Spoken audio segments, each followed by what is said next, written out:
मैं आपके लिए 2 लाइनें लिखा हूँ कि अब ब्रह्मलोक की बात नहीं, कि अब ब्रह्मलोक की बात नहीं, अब शिलालोक की बात करो, अब परधानी की बात नहीं, अब राजधानी की बात करो, राजधानी की बात करो। आइए माननीय ठाकुर राजू सिंह मौर्य जी।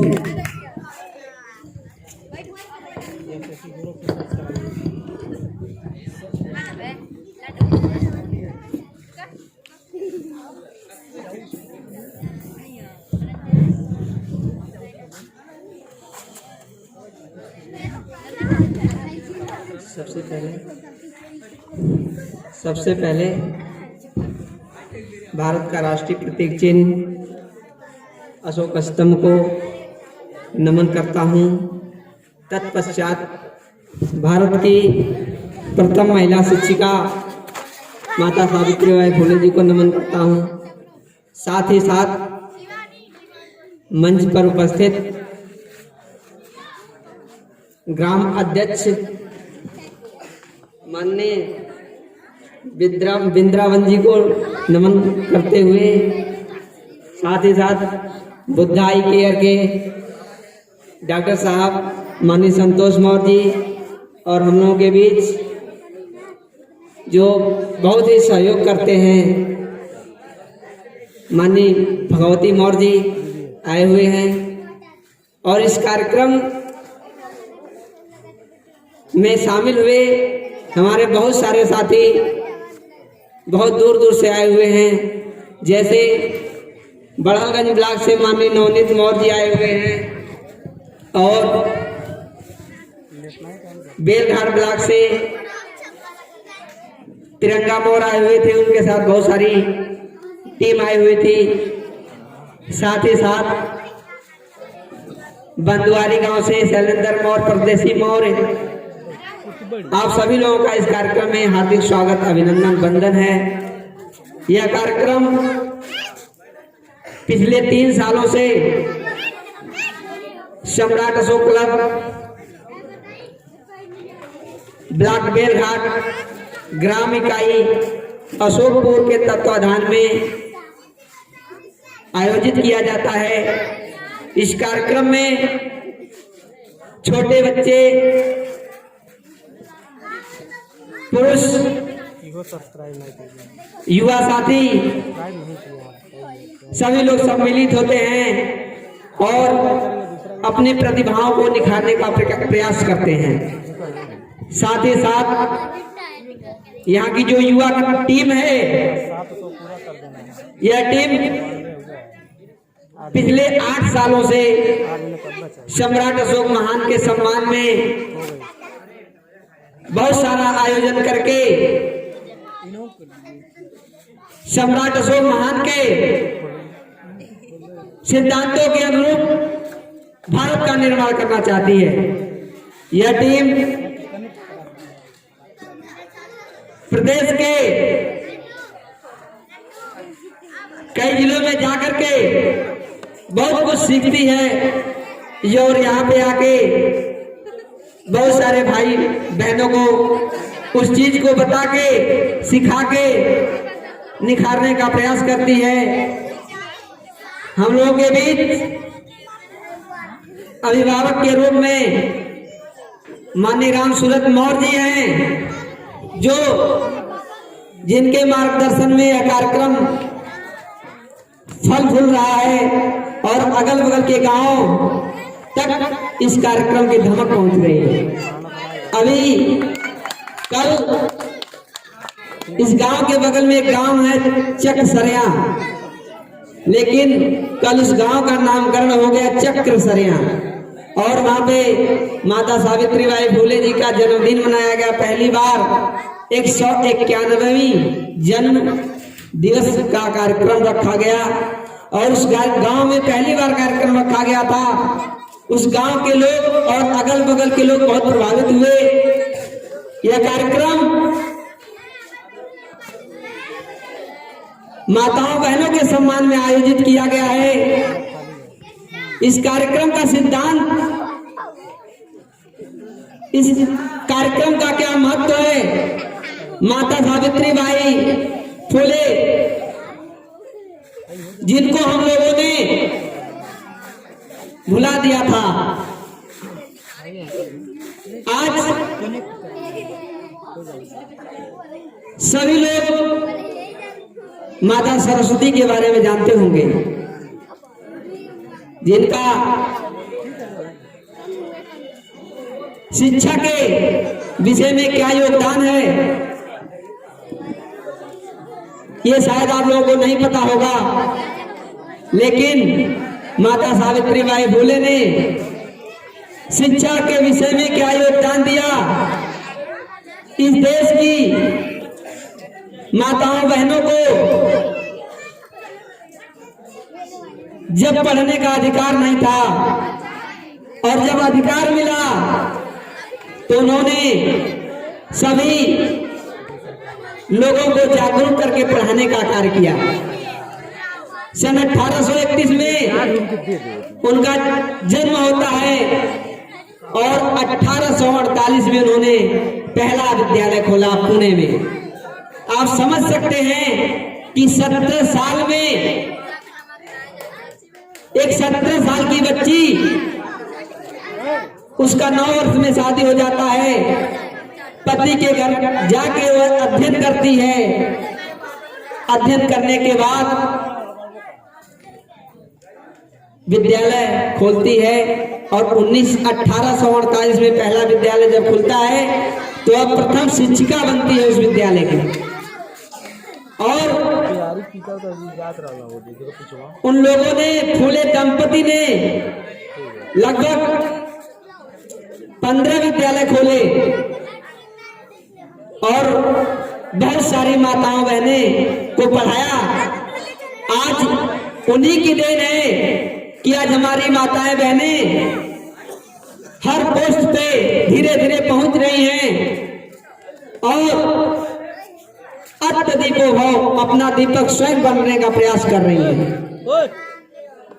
ये वो दिन मुझे याद है, एक बार जब मैं अध्ययन कर रहा था उसमें मुझे मिला कि भारत की प्रथम महिला प्रधानमंत्री माननीय इंदिरा गांधी जी ने अपने वक्तव्य में बोला था, जब वो प्रधानमंत्री बन गई तो लाल किले पे जब पहली बार उन्होंने भाषण दिया तो उन्होंने कहा था कि आज मैं जो कुछ भी हूं माता सावित्री बाई फुले की वजह से हूं।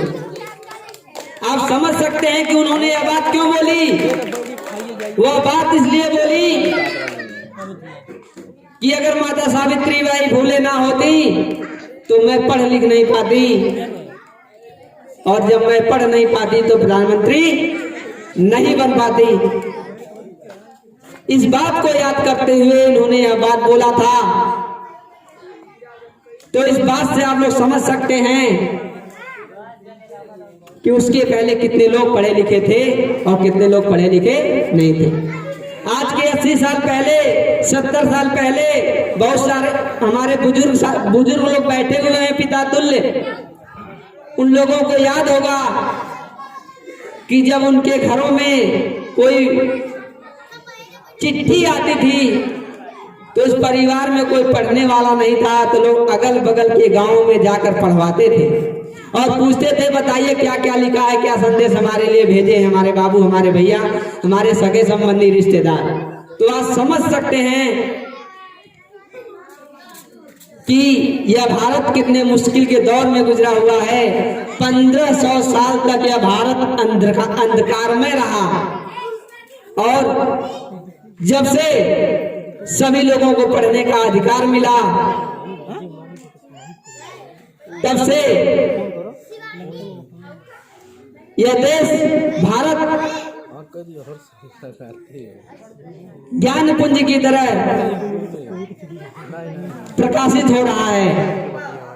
जैसे लाइट ऑफ एशिया, भगवान बुद्ध को लाइट ऑफ एशिया कहा जाता है, मैंने प्रकाश पुंज, भारत के प्रकाश पुंज, जिनका मान सम्मान 179 देशों में होता है और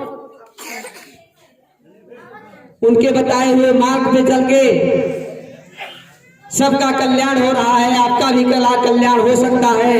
बस उनके बताए हुए मार्ग पे चलने की जरूरत है। साथ ही साथ इस कार्यक्रम के समापन का समय आ गया है।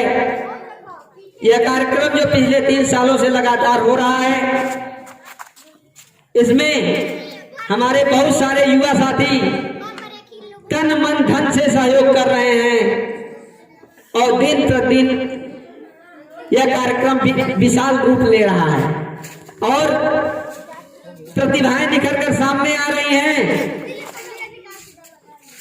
इस तरीके से प्रतिभाएं निकलेंगी और अगल बगल इस कार्यक्रम का जब धमक जाएगा, गांव से ब्लॉक स्तर पे, ब्लॉक स्तर से जिले स्तर पे, जिले स्तर से प्रदेश स्तर तक, तो निश्चित रूप से सम्राट अशोक महान के सपनों का भारत पुनः बन के तैयार होगा।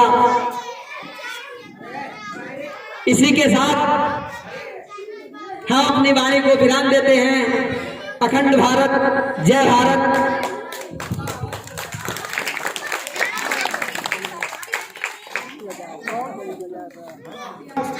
सम्राट अशोक क्लब जिला संयोजक जी, आपका सम्राट अशोक क्लब परिवार अशोकपुर अलीपुर की तरफ से हार्दिक स्वागत एवं अभिनंदन करता हूं।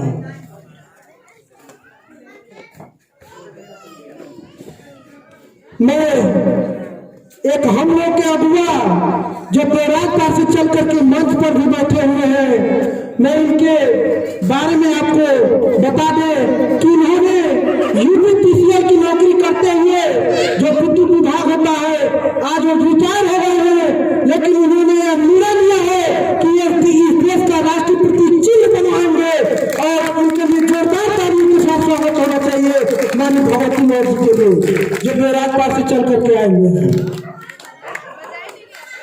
अब मैं आप लोग आए हैं तो मैं सती प्रथा के बारे में आप लोगों को एक बात बता देना चाहता हूँ, क्योंकि ये महिलाओं से जुड़ी हुई घटनाएं हैं, कई वर्षों से चलती रही। उस समय वो लोग जिन लोगों ने बहुत बार अन्य प्रकार से जन्म लेते आ रहे थे, हम लोग देखे कि बहुत सारी किताबों का अध्ययन किया गया, लेकिन सती प्रथा को अंत करने के लिए राजा राम मोहन राय जी ने अंग्रेजों के साथ मिलकर के सती प्रथा को अंत किया। मैं सती प्रथा के बारे में आपको बताना चाहता हूँ। सती प्रथा वह था कि जिसमें अगर किसी पति की, अगर पत्नी की अगर कोई पति मर जाता है तो उसके पत्नी को भी उसी चिता पर आग में जला दिया जाता था। यही सती प्रथा थी। उस समय देवी देवताओं ने क्यों नहीं आविष्कार किया, क्यों नहीं यह निर्णय लेकर के इन महिलाओं का उद्धार किए, क्यों राजा राम मोहन राय जी को अंग्रेजों से मिल करके इस सती प्रथा को बंद करने का अंग्रेजों ने बहुत अच्छा कार्य किया। मैं अब आप लोगों को कुछ 1-2 लाइन और कहना चाहता हूं कि देवताओं ने सिर्फ राक्षसों को ही क्यों हराया, यह सवाल खड़ा होता है, क्योंकि इसके बाद मुगल आए, अंग्रेज आए, क्यों नहीं उनको हराया। महिषासुर को मारकर दुर्गा देवी कहलाई और बलात्कारियों को मार करके फूलन देवी दाती भी कहलाई। इस सवाल का जवाब खोजना होगा, क्योंकि पहले तो धड़ाधड़ अवतार लेते थे, लेकिन शिक्षा का युग आते ही अवतारों की नसबंदी की हो गई। ये हमको सोचना होगा, क्योंकि आस्था ही अंधविश्वास की जननी है। आस्था मूत्र पिलवा रही है और नारियल का शुद्ध पानी भिजवा रही है। आप लोगों के सामने इस तरह की घटनाएं घटती आ रही है। बहुत बहुत धन्यवाद। आप जिन लोगों ने भी सम्राट अशोक क्लब ग्रामीण इकाई अशोकपुर अलीपुर के तत्वाधान में आप लोग आए, मैं अब बुलाना चाहूंगा कि कोई भी कार्य अगर आज माता सावित्रीबाई फुले जी का जन्म दिवस सुचारू रूप से क्योंकि अगर ये शायद न होते तो इस तरह का आवाज दूर दूर तक न जाता। मैं बुलाना चाहूंगा साथ के प्रदीप मौर्य जी जो डीजे के मालिक हैं, मैं इनको बुलाना चाहूंगा कि आप मंच के सामने आए। इनको सम्मानित करने के लिए माल्यार्पण करेंगे।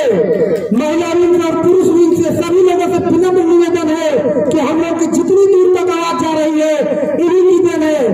इनको महामंत्री साहब के मंजित मौर्य इनको प्रतीक चिन्ह देकर के सम्मानित करेंगे और ग्रामीण इकाई के प्रचार मंत्री साहब के अखिलेश मौर्य उनको माल्यार्पण करके सम्मानित करेंगे। साहब के मंजित मौर्य,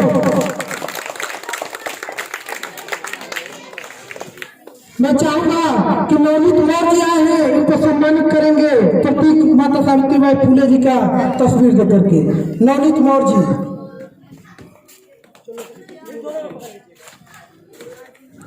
जोरदार तालियों से स्वागत होना चाहिए। अगर शायद इनका इतना महत्वपूर्ण योगदान है कि हम लोग बोल रहे हैं, जितनी दूर तक आवाज जा रही है इन्हीं की भूमिका है। मैं इनके लिए दो शब्द कहना चाहता हूं कि जिंदगी छोटी नहीं होती, लोग जीना ही देरी से शुरू करते हैं। जब तक रास्ते समझ में आते हैं तब तक लौटने के वक्त हो जाता है, लौटने का वक्त हो जाता है। अब मैं चाहूंगा कि अध्यक्ष महोदय आए, जो भी आपको 1 मिनट 30 सेकेंड जो भी बोलना होगा आप उद्बोधन करेंगे। उसके बाद बच्चों को सम्मानित किया जाएगा, दूर दूर से आए हैं, प्रतीक चिन्ह भेंट दिया जाएगा। मैं चाहूंगा आइए।